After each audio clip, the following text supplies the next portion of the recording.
Oke, mari kita lanjutkan saja ceritanya. Seperti biasa, yang belum tekan tombol like, bantu Mimin terlebih dahulu tekan tombol like-nya. Yuk, gas! Bab 2286 sampai bab 2290. Setelah mendengar permintaan terakhir Ye Chen, Liu Jiahui langsung menghela nafas lega. Saat ini, dia benar-benar merasakan apa artinya selamat dari bencana. Karena ini adalah hal terakhir yang Ye Chen minta untuk dilakukan, itu berarti dia tidak hanya menyelamatkan nyawanya, tetapi dia juga menghemat 20 miliar dolar AS properti dalam 10 tahun ke depan. Dibandingkan dengan ini, kompensasi yang harus dibayarkan kepada Chen Zhaozong hampir sama. Sedangkan untuk villa, baginya hanya gerimis. Meskipun dia harus pergi ke Yanjing untuk bertobat selama 3 bulan, bagi Liu Jiahui, yang baru saja menerima ancaman pembunuhan, ini dianggap belas kasihan dan keringanan hukuman di luar hukum. Oleh karena itu, dia secara alami tidak berani memiliki ketidakpuasan apapun di dalam hatinya. Sebaliknya, saya akhirnya bisa rileks. Jadi, dia segera mengungkapkan sikapnya kepada Ye Chen dan berkata dengan saleh, "Tuan Ye, jangan khawatir, saya akan menyelesaikan hal-hal lain sesegera mungkin dan kemudian berangkat ke Yanjing segera." Ye Chen mengangguk dan berkata, "Oleh baiklah, aku ingin memberitahumu. Dalam satu kalimat, mulai hari ini, kekayaan dan kehidupanmu berkaitan erat dengan keluarga Paman Zong. Jika keluarga Paman Zong aman, maka kamu juga akan aman. Tetapi jika sesuatu terjadi pada mereka, meskipun itu hanya kecelakaan, aku ingin kamu memikul tanggung jawab bersama dan beberapa. Apakah kamu mengerti?" Bagaimana mungkin Liu Jiahui, orang yang begitu cerdik, tidak memahami arti tersembunyi dari kata-kata Ye Chen. Ye Chen ingin memastikan bahwa dia tidak akan pernah mengancam Chen Zhaozong mulai sekarang. Jadi dia mengikat keselamatan pribadinya pada Chen Zhaozong. Dengan cara ini, Liu Jiahui tidak hanya tidak berani mencari peluang untuk membunuh Chen Zhaozong, dia bahkan takut Chen Zhaozong sendiri akan memiliki beberapa kekurangan. Jadi, dia berkata tanpa berpikir, "Tuan Ye, saya mengerti." "Oke." Ye Chen mengangguk dan berkata, "Sekarang saya ingin Anda mengambil kembali bunga tersembunyi Anda sebelumnya dari seluruh pulau Hong Kong." "Iya, ya." Liu Jiahui segera mengeluarkan ponselnya dan berkata, "Saya akan melakukannya sekarang." Hal-hal seperti bunga tersembunyi telah ada sejak zaman kuno. Dibandingkan dengan metode sederhana dan kasar untuk membeli seorang pembunuh dan membunuh seseorang, metode ini lebih memiliki kesan ritual tradisional. Di Pulau Hong Kong, tidak semua orang dapat memposting bunga berwarna gelap dengan santai, dan tidak semua orang yang memposting bunga berwarna gelap ingin orang lain mengetahui siapa mereka. Jika seseorang ingin merahasiakan, dia tidak hanya mengatakan dengan santai bahwa setelah membunuh seseorang, jika dia membayar sejumlah uang kepadanya, sejumlah besar pembunuh akan mengerumuninya. Bunga tersembunyi harus dipublikasikan melalui perantara yang ditunjuk sebelum dikenali oleh si pembunuh. Dan perantara ini harus cukup berwibawa agar bisa dipercaya oleh semua orang. Oleh karena itu, di bidang ini terdapat seperangkat peraturan industri yang tradisional dan ketat. Liu Jiahui mengumumkan bahwa dia akan membayar 33 juta dolar di muka kepada perantara. Di antaranya, 30 juta adalah imbalan atas bunga tersembunyi itu sendiri, dan 3 juta lainnya adalah imbalan perantara. Setelah perantara menerima uang, mereka akan berbalik untuk melepaskan bunga yang tersembunyi ke seluruh dunia bawah tanah, karena mereka memiliki prestise dan pengaruh yang sangat tinggi di dunia bawah tanah. Begitu mereka melepaskan bunga yang tersembunyi, semua pembunuh tidak akan ragu. Apalagi perantara bukan sekedar perantara transaksi, terkadang biaya tersembunyinya terlalu besar sehingga mudah menyebabkan banyak orang bersaing, bahkan berujung pada perselisihan karena tidak dapat ditentukan siapa sebenarnya pemenang. Pada saat ini, perantara juga perlu tampil dan membuat penilaian objektif untuk menentukan kepemilikan sebenarnya atas uang tersembunyi tersebut. Pada saat ini, Liu Jiahui segera memanggil perantara, menyalakan pengeras suara di depan Ye Chen dan yang lainnya, dan berkata, "Saya ingin mengambil kembali uang tersembunyi sebesar 30 juta dolar AS yang saya keluarkan sebelumnya. Pihak lain bertanya, Tuan Liu. Apakah Anda yakin ingin mengambil kembali uang rahasia ini? Uang rahasia Anda adalah jumlah tertinggi di Pulau Hong Kong dalam beberapa tahun terakhir. Banyak pembunuh telah dikirim hari ini. Jika Anda mengambilnya kembali sekarang, dan jika Anda melepaskannya lagi di masa depan, saya khawatir semua orang tidak akan begitu termotivasi. Itu hilang. Liu Jiahui berkata tanpa ragu-ragu, saya pasti akan mengambilnya kembali. Segera, segera. Pihak lain terdiam untuk sejenak, lalu berkata, Tuan Liu, jika dipastikan akan diambil kembali, biaya penanganan 3 juta tidak akan dikembalikan. Apakah Anda keberatan dengan ini? Liu Jiahui dia berseru, tidak keberatan. Oke, saya akan mengumumkan beritanya sekarang untuk memberitahu semua orang bahwa uang rahasia telah ditarik, dan 30 juta dolar akan dikembalikan dalam waktu 24 jam. Saat ini, tepat di luar Bandara Internasional Pulau Hong Kong, sudah ada banyak pembunuh yang menunggu dengan cemas. Sebagian besar dari para pembunuh ini tidak mengenal satu sama lain, tetapi mereka bersembunyi di dekat bandara saat ini, semua demi mendapatkan uang tersembunyi sebesar 30 juta dolar AS dan hidup nyaman mulai sekarang, sehingga masing-masing dari mereka tidak dapat lagi menahannya. Kembali saat Chen Zhaozong keluar dari bandara, mereka segera melancarkan serangan. Beberapa orang sudah menyiapkan senapan sniper di kegelapan, sementara yang lain menyamar sebagai turis dan menunggu di luar pintu keluar bandara dengan pistol di saku. Bahkan ada yang memarkir mobilnya di pinggir jalan, berniat menabrak Chen Zhaozong dengan mobilnya, ketika dia keluar. Tepat ketika mereka bersiap-siap dan menunggu untuk keluar dari atas, mereka tiba-tiba menerima pesan. Isi pesannya sangat sederhana, hanya dengan 4 kata, bunga yang tersembunyi ditarik, lakukan apa yang terjadi, sial, aku akan melumpuhkan paru-parumu. Para pembunuh ini, yang sedang menunggu kesempatan seperti ular berbisa, semuanya mengutuk saat ini. 30 juta bunga tersembunyi tiba-tiba ditarik, dan peluang untuk menghasilkan banyak uang menghilang dalam sekejap. Meskipun mereka sangat tidak bahagia, mereka juga memahami bahwa tidak ada gunanya merasa tidak bahagia, jika plot tersembunyi itu ditarik, bahkan jika mereka membunuh orang tersebut, tidak akan ada uang yang tersisa. Akibatnya, sebagian besar pembunuh segera mulai mengungsi. Pembunuh yang menyamar sebagai turis menghentikan mobilnya dan pergi. Pembunuh yang parkir di pinggir jalan pergi. Pembunuh yang bersembunyi di kegelapan dan bersiap menembak Chen Zhaozong segera meletakkan senjatanya dan bersiap untuk pergi. Namun, masih ada beberapa pembunuh yang belum pergi saat ini. Salah satu dari mereka bersembunyi di sebuah kamar di lantai 18 hotel penerbangan di seberang bandara. Dia menggunakan teropong senapan sniper untuk mengunci pintu keluar bandara sambil mengumpat di mulutnya. Maaf, kamu Liu Jiahui benar-benar pantas mendapatkannya, aku menipumu. Laki-laki saya akhirnya kembali setelah 20 tahun. Tetapi Anda tiba-tiba menyerah. Sial, apakah Anda menghibur saya? Apakah menurut Anda saya tidak perlu mengeluarkan uang untuk pergi bekerja? Apa menurutmu aku tidak perlu mengeluarkan uang untuk menyewa hotel ini? Saat dia berkata, dia mengertakkan gigi dan berkata dengan dingin, saya akan membantu Anda membunuh Chen Zhaozong hari ini, dan kemudian saya akan meminta Anda untuk mengumpulkan uang. Jika kamu berani gagal membayar hutangmu, aku akan membunuhmu juga. Ada beberapa orang yang bersembunyi di kegelapan.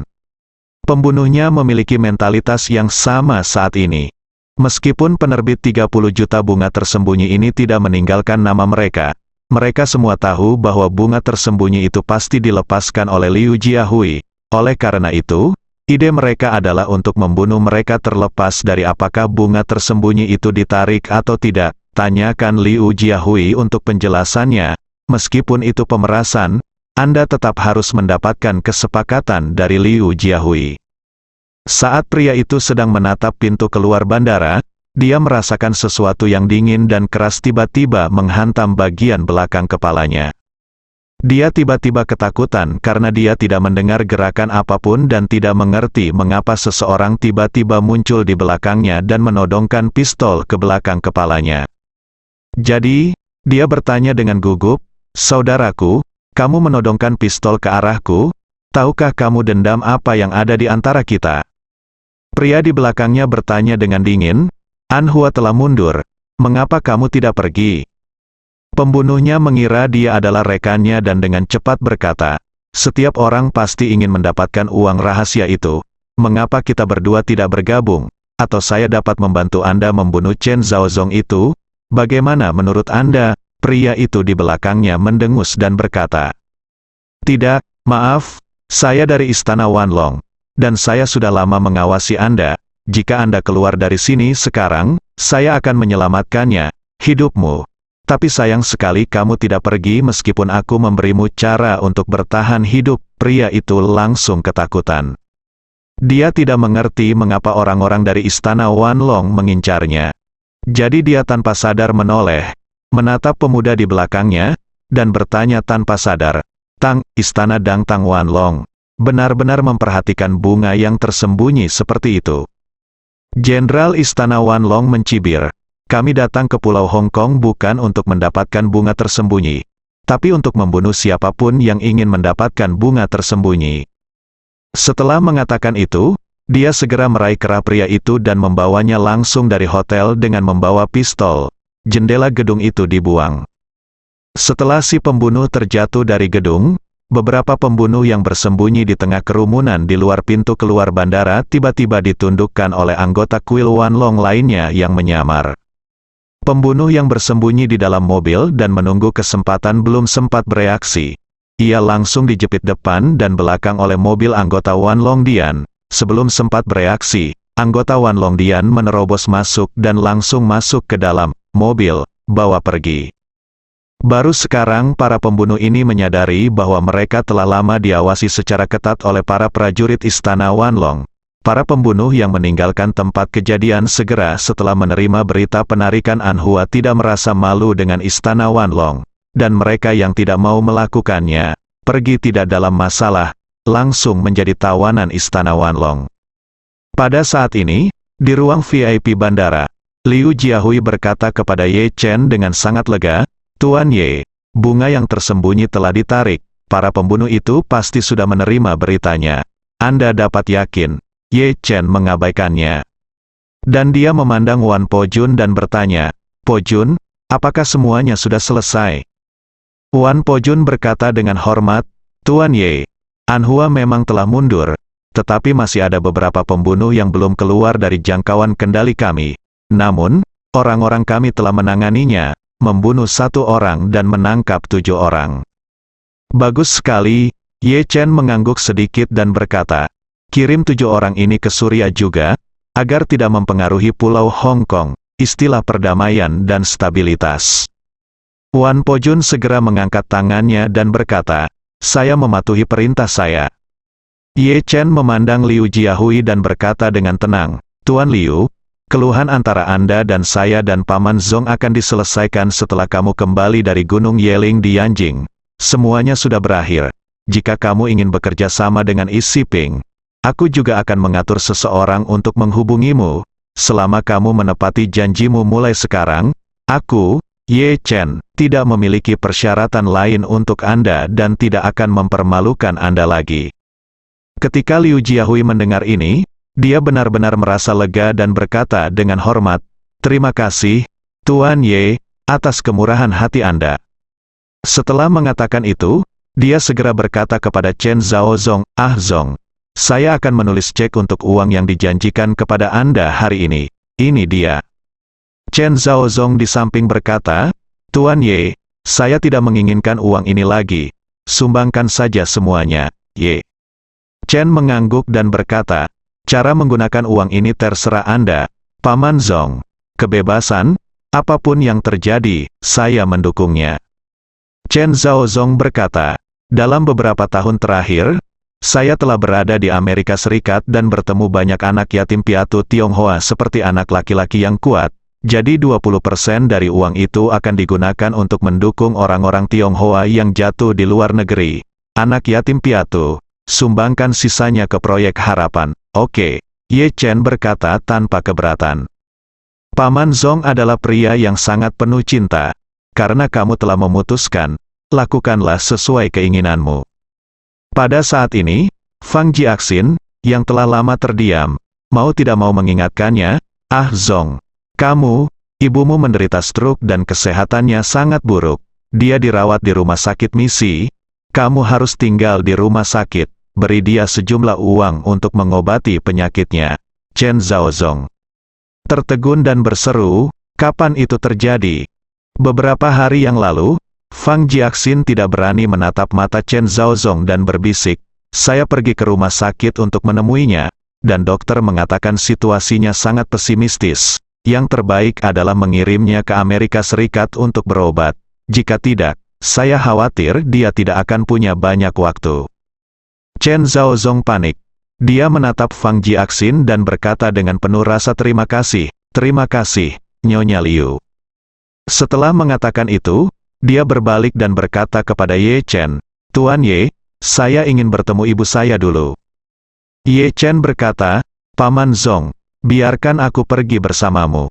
Chen Zhaozong ragu-ragu sejenak, masih setuju dan berkata dengan hormat, "Lalu ada Tuan Lao Ye." Ye Chen berkata kepada Wan Pojun, "Pojun, siapkan mobil dan pergi ke rumah sakit misi." "Oke, Tuan Ye." Ye Chen berbalik.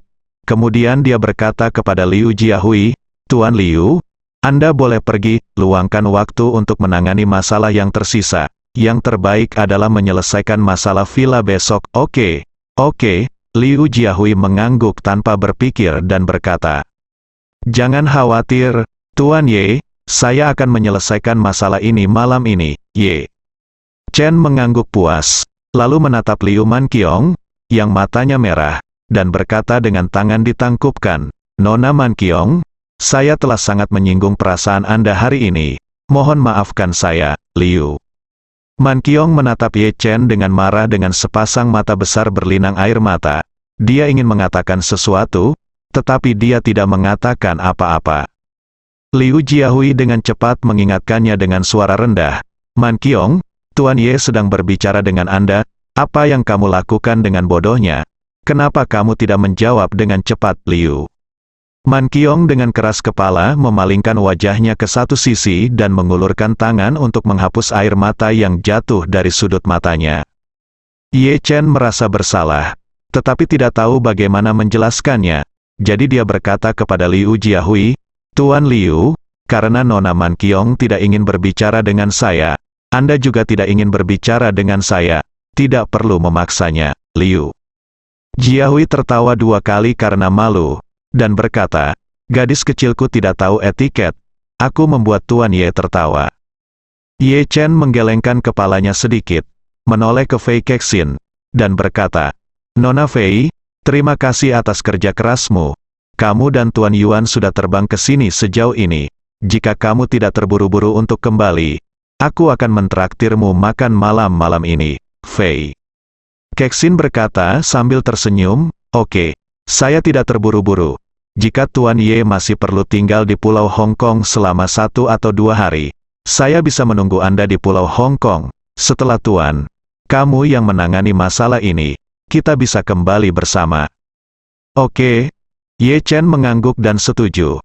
Dia berencana untuk kembali ke Amerika Serikat setelah Paman Zong dan keluarganya pindah ke rumah baru mereka. Karena Fei Kexin tidak terburu-buru untuk pergi, dia dapat mengambil penerbangan yang sama dengannya. Fei Kexin tanya Ye Chen lagi, "Tuan Ye, Anda menginap di hotel mana?" Ye Chen memandang Liu Jiahui dan Liu Manqiong, dan berkata, "Saya belum menemukan hotel, Fei."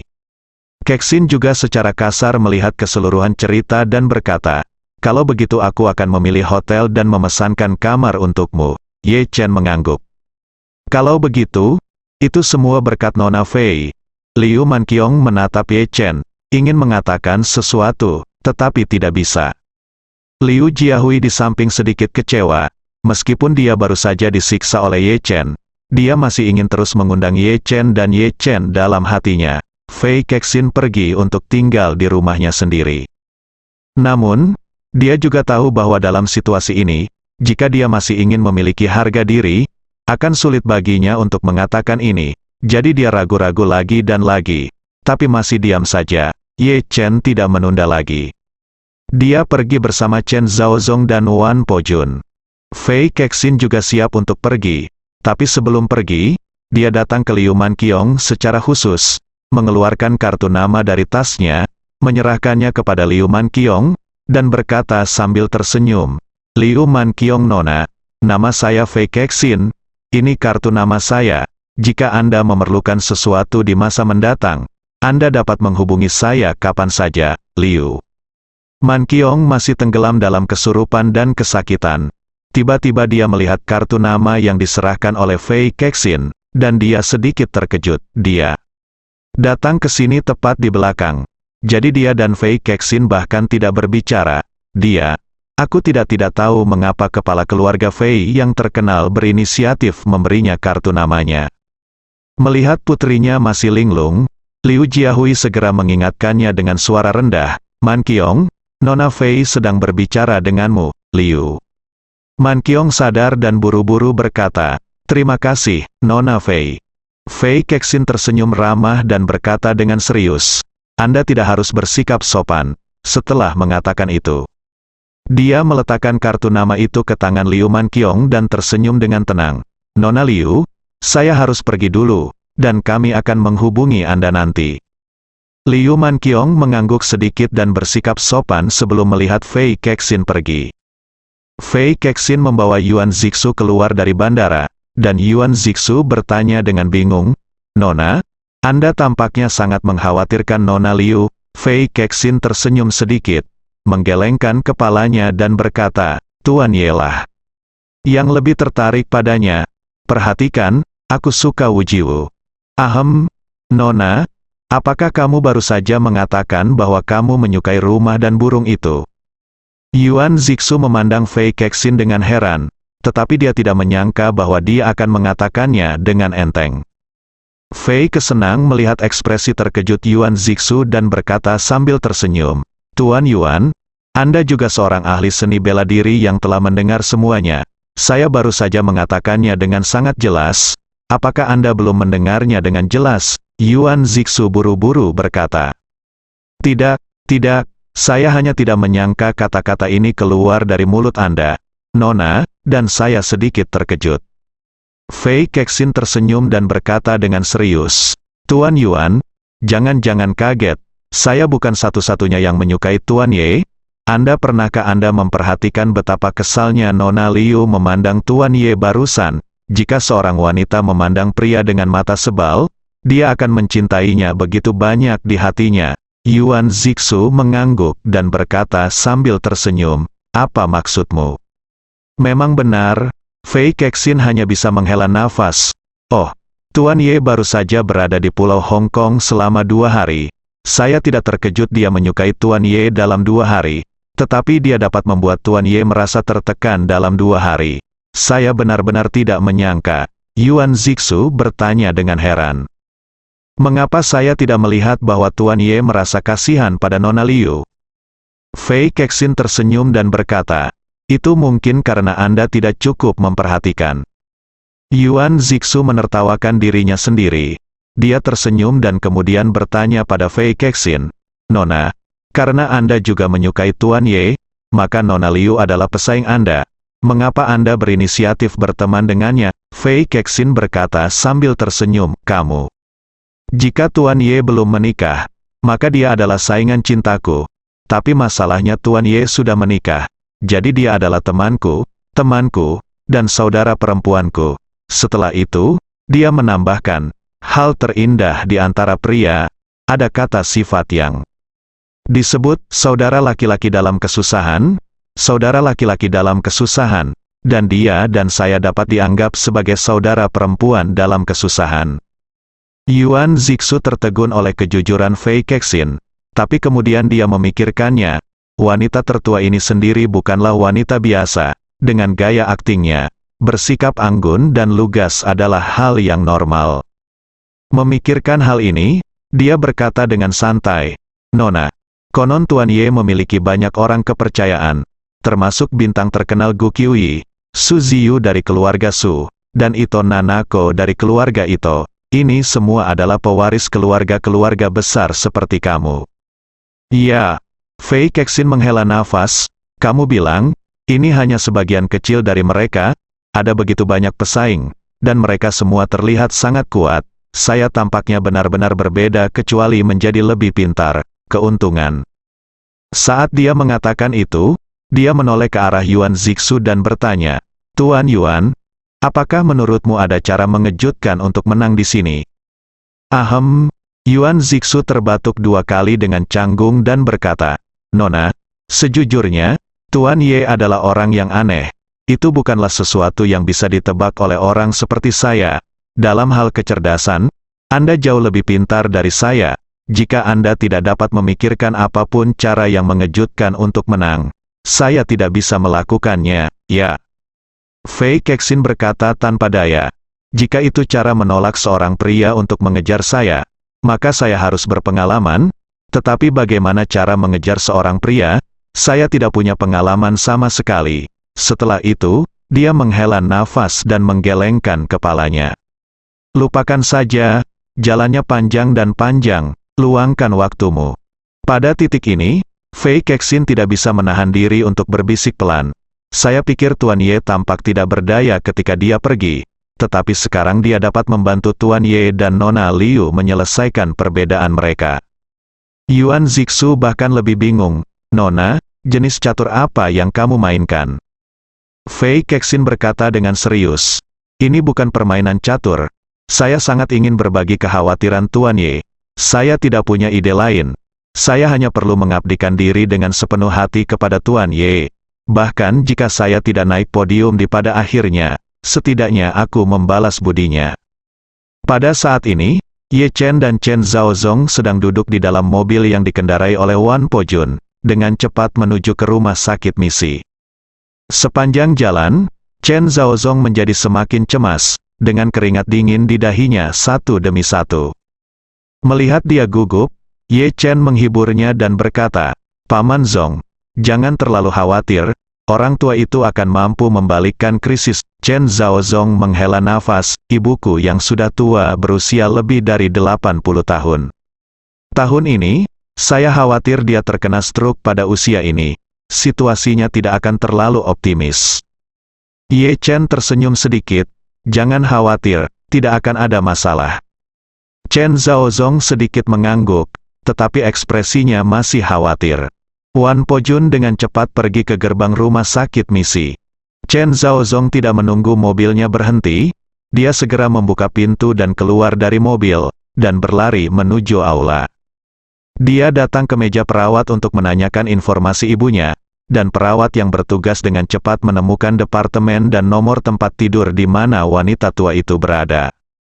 Chen Zhaozong dengan cepat mengikuti instruksi dan bergegas ke bangsal tempat ibunya berada. Ketika dia sampai di depan pintu kamar, dia berhenti dan mengetuk pelan. Suara seorang wanita segera datang dari dalam, silakan masuk. Chen Zhaozong mendorong pintu bangsal dan melihat bahwa hanya ada satu tempat tidur di bangsal. Wanita tua itu mengenakan masker oksigen dan sedang berbaring di tempat tidur dengan sangat lemah. Ada orang-orang di sekitar wanita tua itu. Di sekelilingnya ada 3 pria, 2 wanita, 5 orang paruh baya, dan beberapa anak remaja. Ketika 5 orang parubaya melihat Chen Zhaozong di depan pintu, mereka semua berdiri tertegun di tempat seperti tersambar petir. Salah satu wanita yang lebih tua bertanya dengan ngeri, saudaraku, apakah itu benar-benar kamu, saudara, Chen? Zhaozong melihatnya, dia tidak bisa menyembunyikan kegembiraannya dan berseru, kamu, apakah kamu Xiaolian? Ketika wanita itu mendengar Chen Zhaozong memanggil namanya, air mata mengalir dari matanya. Dia segera berlari dan memeluk Chen Zhaozong sambil menangis. Saudaraku, mengapa kamu kembali? Liu selalu ingin membunuhmu. Jika kamu kembali sekarang, jika dia mengetahuinya, dia pasti tidak akan membiarkanmu pergi. Pria dan wanita lain juga bergegas saat ini, dan mereka dia juga memeluk Chen Zhaozong dengan erat dan menanyakan pertanyaan yang sama sambil menangis. Pria dan 2 wanita ini adalah adik laki-laki dan 2 adik perempuan Chen Zhaozong. Ketika Chen Zhaozong kawin lari dengan Fang Jiaxin, anak tertua dari saudara laki-laki dan perempuannya masih belajar, dan yang termuda masih di bawah umur. Dalam sekejap mata, 20 tahun telah berlalu. Adik laki-laki saya yang masih kuliah kini berusia 40-an, dan adik perempuan saya yang masih duduk di bangku SMP kini telah menikah. Selain adik-adiknya, dua pria lainnya adalah dua saudara iparnya yang pertama kali ditemuinya hari ini. Selama bertahun-tahun Chen Zhaozonghei berada di Amerika Serikat, meskipun dia sering berkomunikasi dengan keluarganya melalui email, dia belum pernah bertemu langsung dengan keluarganya. Meskipun semua anggota keluarganya tahu bahwa dia berada di Chinatown, New York, tidak ada yang berani pergi ke New York untuk menemuinya demi keselamatannya. Selain itu, mereka semua sekarang adalah orang-orang tingkat rendah di Pulau Hong Kong. Mereka bekerja keras untuk mencari nafkah. Mereka hanya tahu sedikit tentang dunia luar, dan mereka belum mendengar berita bahwa Chen Zhaozong akan diekstradisi. Oleh karena itu, ketika mereka tiba-tiba melihat Chen Zhaozong kembali, mereka tidak hanya bersemangat, tetapi juga khawatir. Mereka khawatir Liu Jiahui akan membunuh Chen Zhaozong jika dia kembali. Chen Zhaozong menahan air matanya dan menghibur mereka. Jangan khawatir, Tuan Liu dan saya telah menyelesaikan perbedaan kita. Setelah itu, dia dengan cepat bertanya, bagaimana kabar ibu? Saudara laki-laki Chen Zhaozong menangis dan berkata, saudaraku, ibu dalam keadaan koma. Dokter sudah lama mengatakan bahwa dia tidak akan bangun. Dokter menelepon kami pagi ini dan memberitahu kami bahwa ibu hanya akan hidup 1 atau 2 hari. Ketika Chen Zhaozong mendengar ini, dia bergegas ke ranjang rumah sakit, memegang tangan wanita tua itu di ranjang rumah sakit dengan kedua tangannya, dan menangis. Bu, ini aku, Zong. Aku kembali menemuimu. Tolong buka matamu dan lihat apakah aku baik-baik saja, Bu. Pada saat ini, wanita tua itu telah benar-benar kehilangan kesadaran, dan nafas hidupnya bahkan sangat lemah. Chen Zhaozong dan ibunya tidak bertemu satu sama lain selama 20 tahun, dan sekarang mereka akhirnya bersatu kembali. Namun, dia tidak pernah mengira bahwa ibunya sudah sekarat, dan sangat sulit bahkan untuk melihatnya. Mengingat bahwa dia tidak mampu memenuhi baktinya di depan orang tuanya selama 20 tahun terakhir, Chen Zhaozong benar-benar pingsan secara emosional, memegang tangan ibunya dan menangis seperti anak kecil. Di bawah pengaruhnya, adik-adiknya juga berkumpul di sekitar tempat tidur ibu mereka dan menangis bersama. Melihat hal ini, Ye Chen dengan sengaja mengeluarkan pil penyebar darah dan penyelamat jantung dari tubuhnya, berjalan ke depan dan menyerahkannya kepada Chen Zhaozong. Paman Zong, pil ini seharusnya bisa menyembuhkan ibumu. Kamu bisa memberikannya padanya, sekarang. Chen Zhaozong memandangi ramuan itu dan tiba-tiba teringat sesuatu. Dia tanpa sadar menyentuh sakunya dan mengeluarkan sebuah kotak kayu kecil.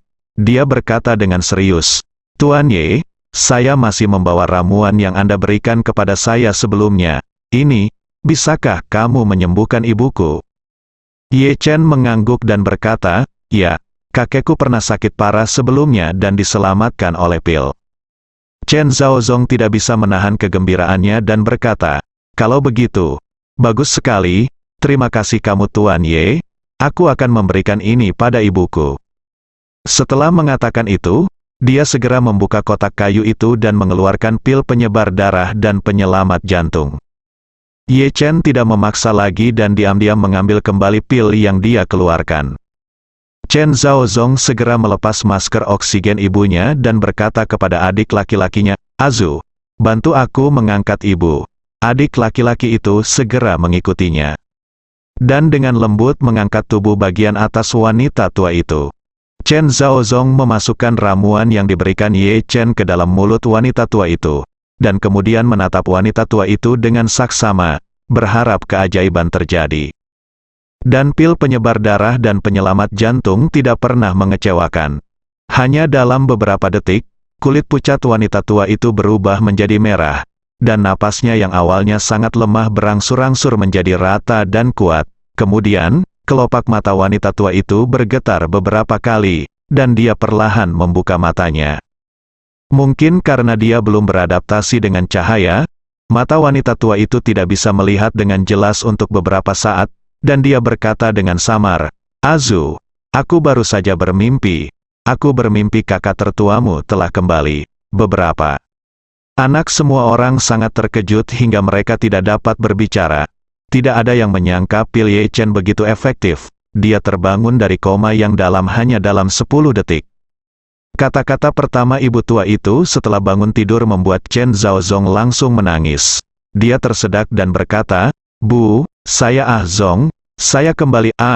Zong, tubuh wanita tua itu bergetar, terkejut, dia mengangkat tangannya dan mengusap matanya.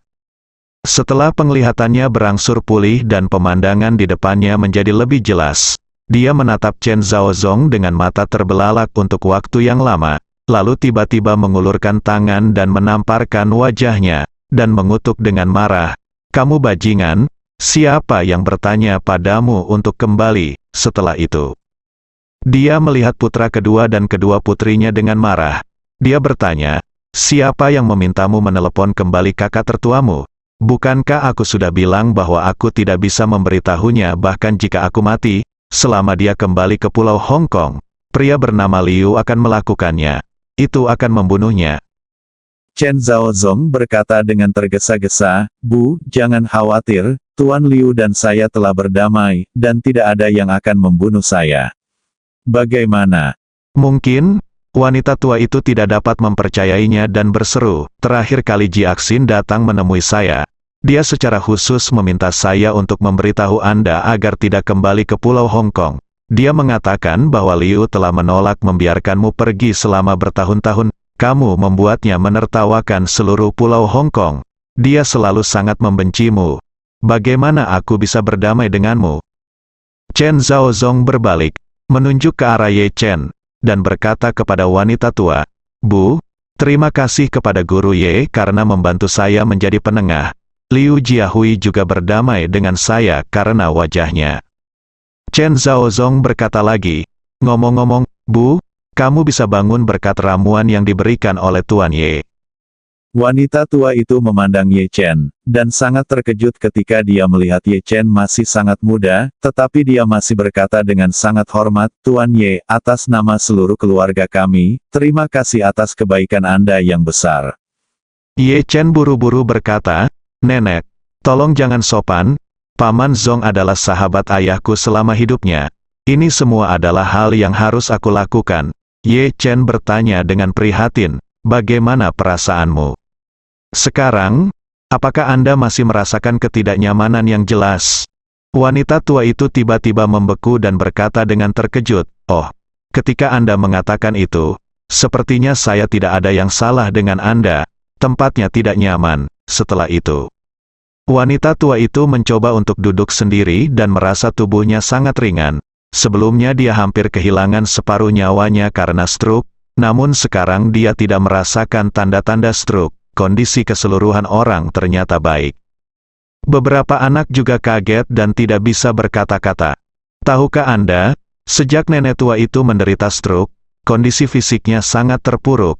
Bahkan dokter mengira nenek tua itu sedang sekarat dan akan meninggal dunia dalam 1 atau 2 hari. Namun, kakak laki-laki tertua Chen Zhaozong memberi wanita tua itu pil yang tidak diketahui jenisnya. Hasilnya, wanita tua itu tidak hanya hilang dari gejala stroke, tetapi juga menjadi berseri-seri, sungguh luar biasa." Chen Zhaozong dengan cepat melihat ke arah Ye Chen dan bertanya kepadanya, "Tuan Ye, bisakah ibu saya keluar dari rumah sakit?" Ye Chen mengangguk, pada dasarnya, tidak perlu lagi tinggal di rumah sakit untuk observasi. Chen Zhaozong sangat gembira sehingga dia segera berkata kepada wanita tua itu, "Bu, ayo pulang." Wanita tua itu buru-buru berkata, "Jangan buru-buru kembali sekarang. Kamu akhirnya pulang untuk reuni. Kita harus pergi ke Saling dulu. Karena kamu sudah bertahun-tahun tidak kembali, kami harus pergi untuk memberi penghormatan kepada kamu. Ayah dulu." Punggungan pasir, Chen Zhaozong bertanya dengan heran. "Ayah dimakamkan di Saling? Tempat itu terlalu terpencil. Saya ingat itu adalah tempat yang digunakan oleh pemerintah Hong Kong untuk menguburkan mayat tak dikenal. Adik laki-laki." Chen Zhaozu di samping dengan cepat menjelaskan, "Saudaraku, kamu belum kembali ke Pulau Hong Kong selama bertahun-tahun. Apa yang salah dengan Pulau Hong Kong? Anda mungkin tidak tahu banyak tentang situasinya. Dalam beberapa tahun terakhir, sulit bagi masyarakat awam untuk membeli kuburan yang layak di Hong Kong. Pemakaman yang lebih baik harganya jutaan atau bahkan jutaan. Sekarang pergilah ke kuburan yang lebih baik. Biayanya 4 hingga 5 juta untuk membeli kolumbarium. Saat dia berbicara, mata Chen Zhaozu memerah dan dia melanjutkan, sebelum ayahku pergi, keluarga menghabiskan hampir seluruh uang mereka untuk merawatnya. Setelah dia kiri, milik keluarga kami tidak mampu membeli kuburan yang layak. Sebenarnya, apalagi kuburan, kami bahkan tidak mampu membeli kolumbarium saat itu. Kebetulan pemakaman saling hendak dikembangkan pada saat itu waktu, dan sejumlah kuburan baru dibangun. Tapi tetap nyaman, dengan bantuan nyonya, kami bisa membeli kuburan biasa untuk ayah saya di Saling. Dibandingkan dengan almarhum yang hanya bisa dimakamkan di kolumbarium, itu sudah sangat jarang ayahku dimakamkan dengan damai. Adik perempuan Chen Zhaozong tidak bisa menahan diri untuk tidak tersedak dan berkata, masih salah kami anak-anak yang tidak kompeten. Jika tidak, akan ada Nona Fang tidak perlu maju untuk membantu. Karena itu, Liu Jiahui bahkan memarahinya. Chen Zhaozong mengerucutkan bibirnya. Tanpa sadar bertanya, Jiaxin? Oh tidak, Nyonya Liu, apakah dia datang sering ke sini? Adik perempuan Chen Zhaozong menjelaskan, saya sering datang ke sini pada awalnya. Ketika Liu Jiahui pertama kali menikahinya, dia menyayanginya dan pada dasarnya melakukan segalanya untuknya, jadi dia sering datang mengunjungi orang tuanya. Kemudian, setelah ayahnya meninggal, dia berhenti mengunjunginya. Saya datang ke sini dengan sangat berani sehingga saya lebih jarang datang. Beberapa hari yang lalu, ketika ibu saya dirawat di rumah sakit, dia datang ke sini secara khusus dan memberi kami sejumlah uang, tetapi kami mengambilnya. Dia berhenti dan lalu berkata, Kakak, sebenarnya, faktanya, selama bertahun-tahun, berkat perhatian Nona Fang, keluarga telah bisa sampai seperti sekarang ini. Jadi jangan terlalu membencinya karena apa terjadi saat itu. Ekspresi Chen Zhaozong sedikit rumit. Dia tidak bisa tidak bertanya, mengapa kamu tidak memberitahuku hal-hal ini selama bertahun-tahun? Adik perempuan itu ragu-ragu sejenak dan berkata, Nona Fang tidak mengizinkan kami beritahu kamu. Dia bilang dia telah membuatmu menderita, dan aku tidak ingin kamu menderita masalah apapun karena dia setelah meninggalkanmu. Pada saat ini, Chen Zhaozong merasakan perasaan campur aduk di dalam hatinya. Meskipun dia telah melepaskan Fang Jiaxin meninggalkannya, ketika dia mendengar bahwa pihak lain tidak melupakan orang tua dan keluarganya selama bertahun-tahun, hatinya tiba-tiba terasa sedikit sakit. Terkadang, jika pihak lain cukup kejam, pihak yang dirugikan bisa keluar dari situ sekaligus. Namun, aku takut dalam keadaan tidak bisa berpisah ini, tiba-tiba mengetahui bahwa orang lain masih memiliki tempat untuk diriku sendiri di hati orang lain. Perasaan itu akan memudahkan orang untuk terjerumus ke dalamnya. Pada saat yang sama, keluarga Liu juga telah kembali ke rumah si Sundao dengan mobil. Dalam perjalanan pulang, Liu Jiahui dan Fang Jiaxin berada di mobil yang sama, sedangkan Liu Manqiong mengendarai Tesla miliknya sendiri. Liu Jiahui memperhatikan bahwa putrinya sedang kesurupan dan sepertinya tersesat, jadi dia ingin putrinya kembali bersamanya di dalam mobil. Tetapi Liu Manqiong menolak. Liu Manqiong kesal dan ingin menyendiri untuk sementara waktu, tetapi dia tidak menyangka bahwa selama perjalanan pulang, yang terpikir olehnya hanyalah Ye Chen.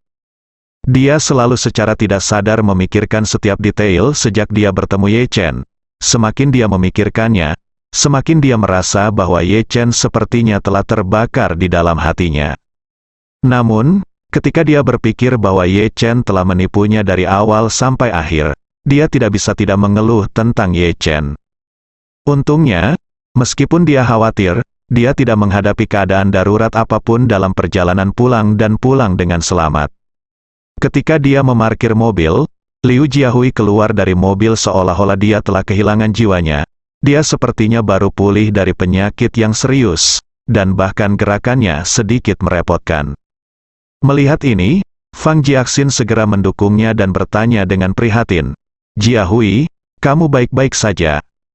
Liu Jiahui menghela nafas, melambaikan tangannya dengan lemah, dan berkata, mari kita bicarakan hal itu saat kita pulang. Liu Manqiong juga merasa sedikit maaf untuk dirinya sendiri ayah, segera berjalan ke sisi lain dan mendukungnya. Mereka bertiga memasuki villa, dan Liu Jiahui meminta mereka membawanya ke sofa dan duduk. Saat dia duduk, Liu Jiahui menghela nafas lega dan menghela nafas pada dirinya sendiri. Saya, Liu Jiahui, telah hidup selama lebih dari 50 tahun, dan hari ini adalah hari yang paling menakutkan. Fang Jiahui di samping menyeka air matanya dan tersedak, maafkan aku Jiahui, ini semua salahku. Aku tidak menyalahkanmu. Liu Jiahui melambaikan tangannya dan menghela nafas, aku selalu terlalu sombong. Aku selalu merasakan itu. Chen Zhaozong hanyalah kutu busuk di hadapanku. Selama dia muncul, aku akan menembaknya sampai mati. Tapi aku tidak pernah menyangka bahwa Ye Changying yang maha kuasa akan memiliki seorang putra, kata Fang Jiaxin. Saya mendengar Chen Zhaozong berbicara tentang Ye Changying sebelumnya. Jika saya tidak ingat, jika saya salah, dia sepertinya adalah menantu dari keluargaan di Amerika Serikat, ya. Liu Jiahui berkata dengan rasa takut yang berkepanjangan, Ye Changying sangat terkenal di bidang Tiongkok saat itu. Tetapi yang paling terkenal adalah istrinya An Chengqi. Itu benar-benar cahaya orang Tiongkok. Siapapun yang berbicara tentang dia mau tidak mau harus mengacungkan jempol. Setelah itu, Liu Jiahui menambahkan, dulu saya mengira ketiga keluarganya telah meninggal. Lagi pula, saya belum pernah mendengarnya. Berita itu kedua putra mereka masih hidup. Aku tidak menyangka putra mereka tidak ada di dalam kolam sekarang. Jangan bicara tentang keluarga raksasa. Istana 10.000 naga saja sudah menakutkan. Dia berhenti. Setelah jeda, Liu Jiahui menghela nafas. Chen Zhaozong memiliki pendukung seperti itu. Saya yakin saya kalah kali ini. Fang Jiaxin di samping berkata dengan tergesa-gesa, Jiahui, kamu pergi ke Yanjing dalam beberapa hari. Saya akan menemani kamu. Liu Jiahui memandangnya dan berkata dengan serius, sangat sulit untuk pergi ke Yanjing. Ye Chen meminta saya pergi ke makam ayahnya untuk bertobat. Saya tidak bisa pergi selama 3 bulan. Saya khawatir saya akan pergi harus tidur di tempat terbuka. Saya tidak tahu seberapa besar penderitaan saya. Tidak apa-apa. Ya, Fang Jiaxin berkata tanpa berpikir. Karena kita adalah suami dan istri, kita harus menghadapi kesulitan bersama. Liu Jiahui tersenyum mencela diri sendiri dan tiba-tiba berkata, sebenarnya, jika kamu masih memiliki Chen Zhaozong di hatimu, kamu dapat mempertimbangkan untuk memperbarui hubunganmu dengannya. Sekarang dia memiliki pendukung seperti Ye Chen, dan dengan kemampuannya yang luar biasa, masa depannya pasti tidak akan terbatas. Fang Jiaxin dengan cepat menggelengkan kepalanya dan berkata, Jiahui, sudah kubilang ketika aku kembali dari Amerika, dia dan aku sudah selesai. Tidak mungkin untuk kembali dalam kehidupan ini. Selama bertahun-tahun, aku merasa lebih bersalah padanya. Lagi pula, akulah yang menyebabkan dia berkeliaran di luar selama bertahun-tahun. Jadi aku diam-diam menjaga keluarganya untuk membuat diriku merasa lebih baik. Saat dia mengatakan itu, Fang Jiaxin memandang Liu Jiahui dengan air mata berlinang dan berkata dengan tulus, Jiahui, setelah apa yang terjadi hari ini, dia dapat kembali ke Hong Kong dengan selamat dan bersatu kembali dengan keluarganya dengan selamat. Rintangan di hati saya telah dilewati. Mulai sekarang, aku hanya ingin menjalani kehidupan yang baik bersamamu, seperti sumpah yang kita buat saat kita menikah, tidak peduli kemiskinan atau penyakit. Liu Jiahui, yang menghabiskan seluruh hidupnya dikelilingi oleh ribuan bunga, tiba-tiba merasakan sentuhan yang belum pernah terjadi sebelumnya di hatinya. Dulu, ketika berhadapan dengan setiap wanita, ia memiliki sikap yang merendahkan. Ia merasa bahwa wanita-wanita tersebut adalah objek yang disukainya dan mereka sangat beruntung mendapatkan bantuannya. Justru karena mentalitasnya yang tidak terikat inilah dia bisa menikmati bunga selama bertahun-tahun. Meskipun Fang Jiaxin adalah favoritnya di antara semua wanitanya, di dalam hatinya, dia masih meremehkan Fang Jiaxin. Ketika Fang Jiaxin mengikuti Chen Zhaozong ke Amerika Serikat, di matanya, mainan kesayangannya seolah-olah telah diambil. Setelah Fang Jiaxin kembali, dia hanya ingin mengikat mainan yang hilang itu ke sisinya selamanya. Tetapi jika Anda bertanya kepadanya apakah dia benar-benar mencintai Fang Jiaxin, jawabannya pasti tidak. Meskipun dia sangat menyukai Fang Jiaxin saat itu, setelah Fang Jiaxin melarikan diri sekali, dia selalu mengendalikan dirinya untuk tidak berinvestasi terlalu banyak pada wanita ini. Dan selama bertahun-tahun, dia telah menerapkannya dengan sangat baik. Meskipun Fang Jiaxin adalah Nyonya Liu, dia tidak memiliki kesempatan untuk mengontrol harta benda keluarganya. Bahkan jika dia menikah, dia tidak lebih dari seekor burung kenari yang dipelihara.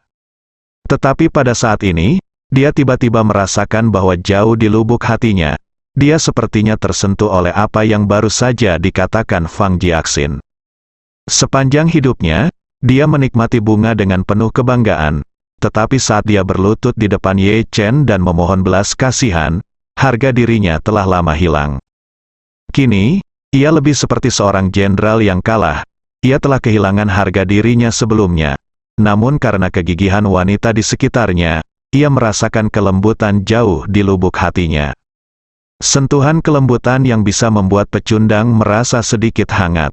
Jadi, dia menghela nafas pelan, mengangguk, dan berkata, "Jika kamu benar-benar melepaskan dia di dalam hatimu, maka kita akan menjalani hidup kita dengan baik mulai sekarang, dan masa lalu akan terhapuskan." Fang Jiaxin tergerak ketika dia mendengar ini. Air mata menggenang seperti air mancur. Selama bertahun-tahun, dia juga mengetahui sikap Liu Jiahui terhadapnya. Meskipun dia tidak mau menyerah, dia masih memiliki kesadaran diri dan tahu mengapa Liu Jiahui menaruh dendam padanya. Selama bertahun-tahun, dia telah mencari peluang untuk menghilangkan penghalang ini, namun dia tidak mampu melakukannya. Namun siapa sangka setelah Liu Jiahui mengalami bencana hari ini, dendam terhadapnya tiba-tiba hilang, yang membuatnya sangat bersemangat. Liu Manqiong di samping juga mengalami perubahan halus di hatinya. Dulu, dia sangat tidak puas dengan Fang Jiaxin, tapi sekarang, dia tiba-tiba bersimpati dengan wanita ini. Selain itu, Liu Manqiong merasa agak lega melihat kerenggangan antara dia dan ayahnya dapat dihilangkan sepenuhnya. Namun, dia tidak ingin menonton pengakuan cinta sejati keduanya di sini. Jadi dia berdiri dan berkata, "Aku akan kembali ke kamar dan istirahat dulu." Liu Jiahui buru-buru bertanya, "Manqiong, sudahkah kamu menghubungi Nona Fei?" "Tidak." Liu Manqiong bertanya dengan heran, "Mengapa Anda bertanya tentang ini?" Liu Jiahui berkata, "Saya pikir Anda dapat memiliki lebih banyak kontak dengan Nona Fei." Liu Manqiong menggelengkan kepalanya dan berkata, "Dia dan saya tidak berasal dari dunia yang sama, dan kami tidak punya apa-apa untuk berinteraksi." Liu Jiahui berkata dengan serius, "Nona Fei harus mengenal Ye Chen lebih baik, dan dari dia, kita harus bisa untuk mendapatkan beberapa informasi terkait Ye Chen." Bersambung.